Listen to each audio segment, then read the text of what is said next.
That magnetic look across the boarding hall changed everything. It wasn't just another flight from Boston to San Francisco. It was the start of something I'd never have predicted. My name is Alex Weber. I'm 37 years old, and I work as a naval engineer specializing in propulsion systems.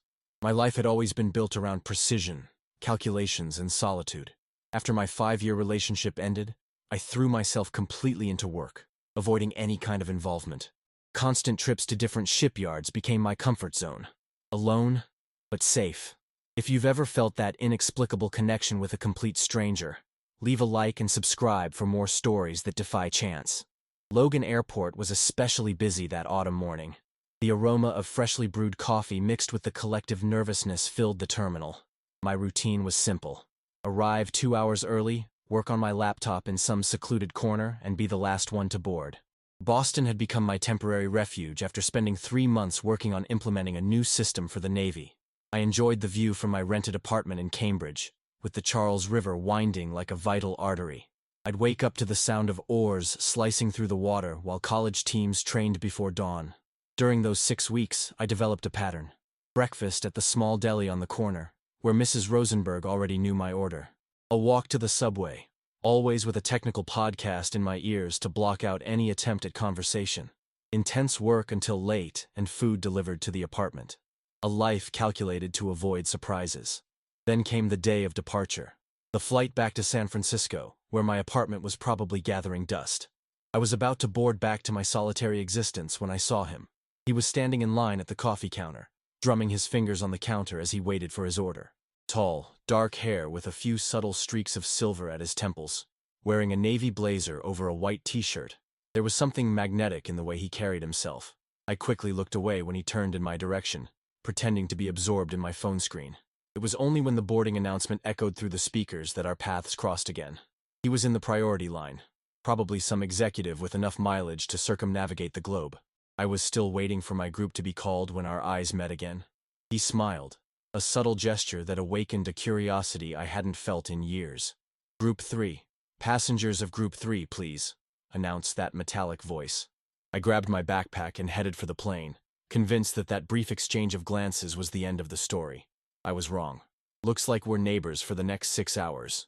His deep voice caught me by surprise as I stowed my luggage in the overhead compartment. Looking down, I saw him pointing to the seat next to mine. His boarding card, partially visible, read, "James Harrison." "Alex Weber," I replied automatically, extending my hand. The touch was brief, but I felt an inexplicable electric current. His firm, confident handshake contrasted with my sudden nervousness. "Heading home or away on business?" he asked as we settled in. "Heading home. I finished a project here in Boston. Naval engineer, right? I noticed the Navy logo on your documents." His observation surprised me. I usually went unnoticed, and I liked it that way. "Photojournalist?" he replied even before I could ask. "I just wrapped up a series on Boston's harbor revitalization." As the plane rose, we discovered unlikely connections. James had photographed exactly the project I worked on, though from a completely different angle, the aesthetic and social impact, while I was all about efficiency and performance. The first 2 hours of flight passed in minutes. James showed me some of his photographs, each image revealing a sensitive perspective on the world that I normally reduce to equations. We shared the in-flight lunch, laughing over the different interpretations of what the airline called herb chicken. "Have you always been so reserved?" he asked, as I meticulously arranged my meal tray. The question caught me off guard. No one had ever questioned my behavior like that before. Discipline is necessary in my profession. One miscalculation can mean lives. And outside of work? Do you calculate everything? His piercing look seemed to see right past the barriers I'd carefully built up. "Let's just say, I like to minimize unpredictable variables." James smiled, a smile that lit up his amber eyes. "It's exactly out of those unpredictable variables that my best photographs are born." Something about that conversation stirred an internal conflict I'd been ignoring. My defenses, meticulously constructed after Daniel left without explanation, were beginning to crack. The sudden turbulence that shook the plane seemed to mirror my inner agitation, making our arms accidentally brush. An accidental touch that neither of us hurried to undo. The turbulence passed, but something had shifted between us. The confined space in the cabin suddenly felt charged with electricity. James closed his digital portfolio and shifted his body toward mine. Our knees briefly touched, a contact that might have been casual but sent waves of heat along my leg. I tried to focus on the view outside the window, on the clouds gathering into ephemeral sculptures against the deep cobalt blue sky. "Have you ever felt like you're caught between two worlds, Alex?" he asked, his voice softer and almost intimate, forcing me to lean in to catch his words. "Like there's the life you planned and another one trying to break through?" I swallowed hard, surprised by the depth of the question.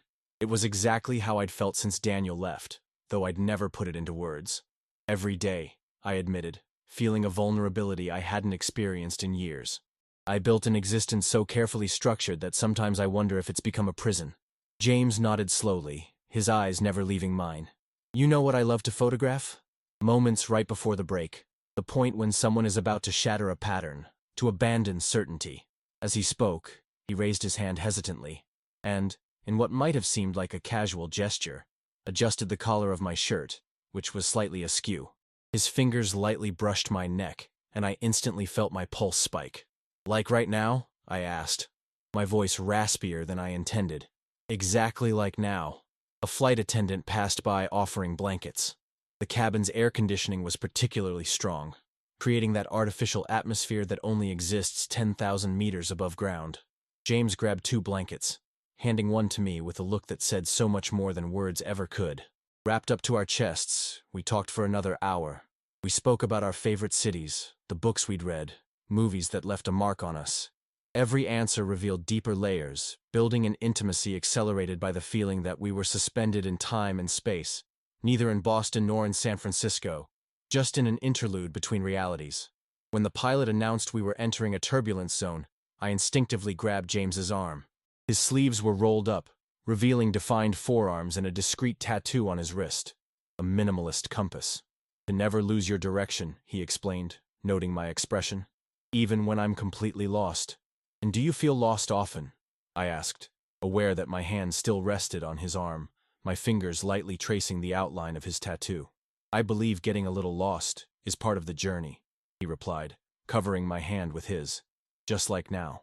I have no idea what's happening here, but it feels important." The plane shook again, but this time I barely noticed. I was mesmerized by the warmth of his hand on mine, by the closeness of our bodies under the blankets, by the look we exchanged, a look that was intense, questioning, full of unspoken possibilities. "I have a theory," James continued, leaning a little closer. "Some encounters happen outside of ordinary time. It's as if the universe creates little bubbles where normal rules don't apply." "Like on planes?" I whispered, now so close that I could feel his breath. "Especially on planes." When his fingers touched my face, gently tracing my jawline, I closed my eyes. A part of me wanted to analyze what was happening, to calculate risks and consider consequences. But for the first time in years, I let that voice fall silent. The first time our lips met was brief, almost experimental. A simple, hesitant brush while the world around us continued its usual routine. Flight attendants serving drinks, passengers watching movies, the fastened seatbelt light blinking intermittently. We pulled apart for a moment, eyes wide as we gauged each other's reaction. In James's eyes, I saw a mix of desire and awe that surely mirrored my own. It was as if we were both taken aback by the intensity of what was happening. The second kiss was different, deeper, more urgent. His hand found the back of my neck, fingers tangling in my hair. Under the refuge of the blankets, our legs intertwined, making it impossible to ignore the effect we were having on each other. "I think we should stop," I murmured against his lips, not really believing it. "Maybe," he agreed, gently nibbling my lower lip. Neither of us moved to pull away. The reality of the situation, being on a commercial flight, surrounded by hundreds of people, only intensified every sensation. The danger of being noticed and the forbidden nature of it all created an exhilarating rush. When the cabin lights were dimmed to simulate night, creating that artificial twilight that lulls you to sleep, James slid his hand under my blanket. His fingers traced circular patterns on my thigh, slowly moving upward and testing boundaries as we carried on a conversation that sounded perfectly normal, talking about his photographic trips to Alaska. "What's fascinating about shooting glaciers," he said in a controlled tone despite the rising temperature between us, "is capturing something that seems permanent, yet is constantly changing." His hand moved forward, and I stifled a sigh when it finally reached the epicenter of my desire. Our eyes locked. A silent agreement. A secret complicity. "How are you?" he finished, with a half-smile that made my heart leap. The rest of the world faded away. There we were, just the two of us in that bubble suspended among the clouds. Under the protective cover of the airline's blankets, our hands explored forbidden territories, awakening feelings that had long been dormant in me. Every touch was a revelation, every hushed sigh, a confession. Our bodies spoke a primitive language that went beyond words. James knew exactly how and where to touch, as if we'd been lovers for years rather than strangers who'd met just hours ago. "Is that what you do on every flight?" I managed to ask between stolen kisses, trying to inject a little humor to mask the intensity of the moment. "Only when I find naval engineers with eyes that remind me of the Pacific on a stormy day," he replied, his voice a deep whisper into my ear that sent shivers down my spine. As our mutual exploration intensified, the world around us occasionally intruded. A flight attendant passing by, a passenger heading to the restroom, occasional turbulence. Each interruption only heightened the tension, turning our encounter into a balancing act between control and wild abandon. When we finally reached that peak of forbidden connection, it was as if the entire plane dropped into free fall for a moment. Time itself seemed to pause. My entire body tensed, like a violin string being played at its highest note, before relaxing into successive waves of pleasure I could barely contain. James pressed his lips against mine, silencing any sound that might escape. His eyes, never leaving mine throughout the process, conveyed something beyond mere physical desire, a kind of acknowledgement, as if he had found something he'd been searching for all along. Slowly regaining the ability to breathe normally, we both realized the magnitude of what had just happened, an intimacy so intense and unexpected that it defied all logic. Without words, we simply looked at each other for a long moment, discreetly readjusting our clothes under the blankets. "That was," I began, unable to find the right words. "Unpredictable?" He finished with a gentle smile, fixing a stray lock of hair that had fallen over my eye. "Reckless," I corrected, though I couldn't help smiling. "Completely out of character for me. Maybe that's exactly who you are, Alex. The part you keep hidden even from yourself." His words pierced through layers of defenses I hadn't even known existed. For the first time, I considered that the carefully structured life I'd built after Daniel wasn't protection at all. It was a self-imposed prison. The rest of the flight passed in quiet intimacy. We dozed off in brief moments, my head resting on his shoulder, his fingers intertwined with mine under the blanket. When I woke up, he was watching me with a thoughtful expression. "What are you thinking about?" I asked, still a bit drowsy. "About how some of life's most significant moments happen when you least expect them," he replied, tracing the contour of my face with his fingertips, "and how it would be a shame to waste that chance." I swallowed hard, feeling the weight of that declaration. What had unfolded between us wasn't just a high-altitude adventure. It was something that might have real consequences when we landed. "James, I don't know." I hesitated. "My life in San Francisco is so organized, so predictable. Does that make you happy?" The question hung between us like a heavy cloud. For the first time in years, I allowed myself to consider it honestly. The answer was painfully obvious. "No," I finally admitted. "It makes me feel secure, and that's different from being happy." He nodded, understanding perfectly. "Security is overrated. Believe me, I've photographed people at the end of their lives. No one regrets the risks they took, only those who never had the courage." As the plane began its descent toward San Francisco, I felt a growing anxiety. Soon we'd land. The bubble that had protected us for 6 hours would burst, and reality would force some decisions. "What happens when we land?" I asked, trying to keep my voice steady. James interlaced his fingers with mine, giving a gentle squeeze. "That depends on you, Alex. I could turn out to be just a story you tell yourself in moments of loneliness. Or we might discover that what we feel can defy gravity on the ground." The pilot's announcement about our final approach interrupted our conversation. As we adjusted our seats to an upright position and stowed our blankets, an unspoken understanding passed between us. What we'd shared in the skies had changed something fundamental in me.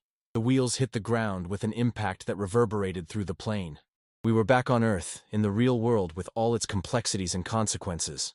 As passengers hurriedly got up to collect their luggage, we stayed seated, savoring our last moments together. "I have an apartment in the Mission District," James said at last, handing me a card with his number. "And I love breakfast." I looked at the card in my hand, feeling the weight of the choice I was about to make. 5 hours ago, I was a man who calculated every aspect of his existence to avoid surprises. Now, I was considering the biggest leap into the unknown since college. The words that came out of my mouth surprised both of us in their simplicity and certainty. What's the best breakfast spot in your neighborhood? The smile that lit up James's face made my heart race in a way no equation ever could predict. 3 weeks passed since that flight that changed everything. Breakfast at that small Italian bistro on the corner of 18th and Valencia turned into lunch, which stretched into dinner. Hours of conversation flowed as if we'd known each other for years instead of days. James showed me San Francisco through his eyes. Not the city I'd inhabited mechanically for 5 years, but a vibrant place full of surprising angles and hidden beauty in the shadows. On that first night, we strolled through Dolores Park under a sky painted with shades of orange and pink. When he kissed me against the panoramic view of the city, there were no blankets to hide behind, just the near darkness of dusk and my growing courage. "I need to get back to my apartment," I murmured against his lips, even though my body clearly said otherwise. "I have a video conference early tomorrow with the Boston shipyard." James stepped back slightly, studying my face in the golden light of the evening. "And after the conference?" The question hung between us, simple, yet full of meaning. It wasn't just about tomorrow. It was about all the tomorrows that might follow. "After that, surprisingly, I'm free," I replied, choosing my words carefully. "I wrapped up the project in Boston. I've got 3 weeks until the next one starts." 3 weeks, he repeated, a slow smile forming. "Plenty of time to explore possibilities, don't you think?" I agreed, trying to ignore the familiar voice of caution whispering in my mind. For the first time in years, I didn't want to calculate probabilities or analyze risks. I just wanted to feel the cool night breeze on my face, James's nearness, the thrill of not knowing exactly where it all might lead. Those 3 weeks unfolded like a kaleidoscope of discoveries. Impulsive drives along the coast, dinners at hidden restaurants where James knew every chef, evenings spent watching obscure documentaries in his apartment, filled with photography books and artifacts from his travels. And then there were the mornings. Waking up beside him, watching how the sunlight filtered through the curtains and painted patterns on his tanned skin. The lazy intimacy of early hours when the outside world felt distant and unimportant. On our 10th day together, as we were making coffee in his small kitchen, James received a call. I watched his expression shift as he talked, a mix of professional excitement and something that sounded almost like hesitation. "That was my editor," he explained after hanging up. "National Geographic. They're putting together an expedition to document the thaw in Greenland. They want me to lead the photography team." "James, that's amazing!" I exclaimed sincerely, knowing his passion for environmental issues. "When do you leave?" He set his cup on the counter, his eyes meeting mine with intensity. "In 5 days. The expedition will last 6 weeks." The silence that followed was loaded with everything we weren't saying. 6 weeks. An ocean of distance. And then? Neither of us had spoken about a future beyond the 3 weeks we'd originally planned. "You should go," I finally said, trying to ignore the tightening in my chest. "It's an extraordinary opportunity." "I know," he replied, coming closer to hold my hands. "But there's something even more extraordinary happening here, Alex." His words stirred a storm of conflicting emotions. Joy at the growing connection between us, fear of facing what it meant, and the lingering question, how could something so intense blossom so quickly? "James, we've known each other for less than a month," I argued, the rational part of me taking back control. "This is madness, isn't it? Everything is happening too fast." He smiled in that familiar way, half amused, half thoughtful. "Some connections don't follow a conventional timeline, Alex. You felt it on that flight. I did too." I looked away, unable to deny the truth in his words. Since that meeting in the skies, every moment with James felt both brand new and strangely familiar, as if we were rediscovering something rather than building something from scratch. "I have a proposal," he continued, his fingers gently caressing mine. "Come with me." "To Greenland?" I asked, certain I'd misunderstood. "Why not? You said you have 3 weeks until your next project. Spend 2 of them with me in the Arctic." The proposal was absurd, impractical, completely contrary to everything I stood for. I was the guy who planned meals a week in advance, who kept a meticulously organized calendar, who never made a decision without considering every variable. "I work in naval propulsion systems, not on polar expeditions," I argued. "What would I do there?" "Live, Alex," he replied simply. "Breathe the purest air on the planet. See auroras that'd make you question everything you believe about color and light. Experience the absolute silence when the snow swallows every sound." The image he painted was tempting, almost hypnotic. For a moment, I let myself imagine. The two of us, walking over bluish ice landscapes, witnessing the raw power of nature, sharing a sleeping bag under impossible skies. And after the 2 weeks? I asked, the voice of reason still present. I go back to San Francisco and you stay for another month? Then what? James cupped my face in his hands, his gaze penetrating mine with an almost physical intensity. Then, we meet again wherever it makes sense. San Francisco, Boston, Paris, Tokyo. The world is full of airports, Alex. A life in transit, I murmured, half fascinated, half terrified by the idea. A life on the move, he corrected gently. I'm not asking you to abandon everything. I'm suggesting you leave space for possibilities that don't fit into spreadsheets. I closed my eyes, feeling the whirlwind of conflicting emotions. The Alex from a month ago would have backed off, seeking security, choosing the known.